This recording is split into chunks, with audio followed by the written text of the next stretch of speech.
هنلف الفردة اهو، ادي الصوت.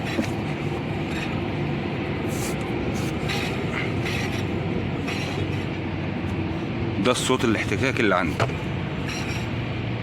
تابعوا معايا نشوف الاحتكاك فين بالظبط. السلام عليكم ورحمه الله وبركاته. حلقتنا النهارده هنتكلم فيها عن احتكاك في العربيه. عندي احتكاك في العربيه دي في الفردة اللي قدام شمال، صوت احتكاك حديد في حاجه، حديد في حديد.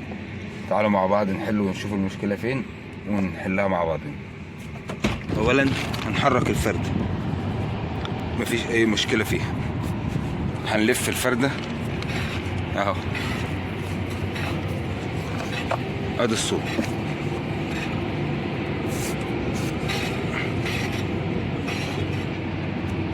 ده الصوت الاحتكاك اللي عندي.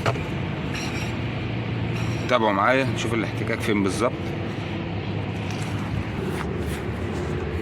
كده احنا نزلنا الفردة، نشوف في احتكاك في الجنط من جوه ولا لا. الجنط كده مفيهوش اي احتكاك. نشوف الطنبورة فيها احتكاك من فوق من هنا.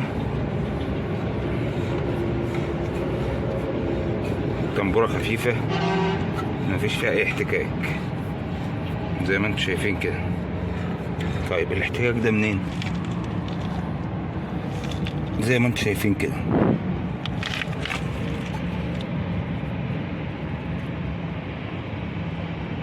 احتكاك من المنطقة دي مرحلة.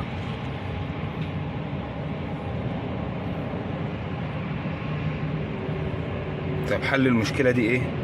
حل المشكلة وردة هتتحط جوه تطرد الطنبورة شوية. تابعوا معايا نحل الموضوع ده طبعا بعد ما حلينا المشكلة. لو تلاحظوا الفرق، المسافة بقت متناسبة. المشكلة هنا عندنا في ايه؟ ان الطنبورة رحلت كده، فبدأت تحك في الكليبر نفسه بتاع الفرامل.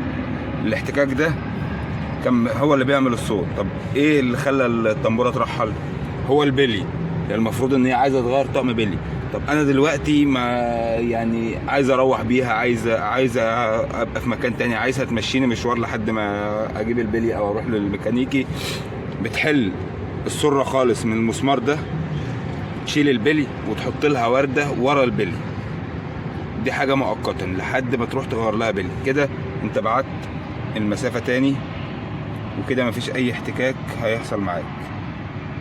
لو تلاحظ الصورة اللي قبل كده والصورة دلوقتي تمام. نبدأ نقفل ونتيل الصامولة واشوفكم بعدين.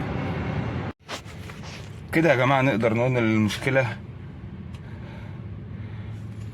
بعد طبعا ما شفنا الاحتكاك فين وحاولنا نعالجه علاج مؤقت. عشان انا بنبه، عشان في ناس بتتكلم كتير، الموضوع ده علاج مؤقت.